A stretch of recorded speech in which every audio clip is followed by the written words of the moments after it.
ஏன்னா அவர் வசனம் எழுதி ஸ்கிரிப்ட் எழுதி மனப்பாடம் செய்து பேசியதை தவிர தனக்கு சாப்பாடு வேணும்னு பேசுறது கூட அவருக்கு தெரியாது. சவால் விடுறாங்க.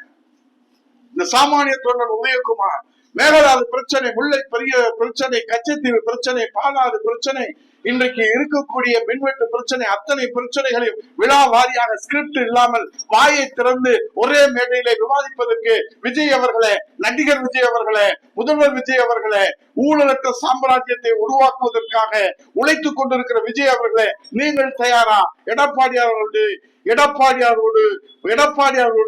கருத்துக்களை எடுத்து வைப்பதற்கு நீங்கள் தயாரா? இல்லை எடப்பாடியாரின் இந்த சாமானிய தொண்டரோடு கருத்துக்களை விவாதிப்பதற்கு தயாரா என்று கேட்டு சவால்களை சமாளிக்க முடியாமல் தடுமாறி கொண்டிருக்கிற விஜயின் அரசின் ஆயுள் காலம் எண்ணப்பட்டு கொண்டிருக்கிறது. சில மாதங்களோ சில நாட்களோ என்பது தமிழ்நாட்டு மக்களுக்கே வெளிச்சம். நன்றி, வணக்கம்.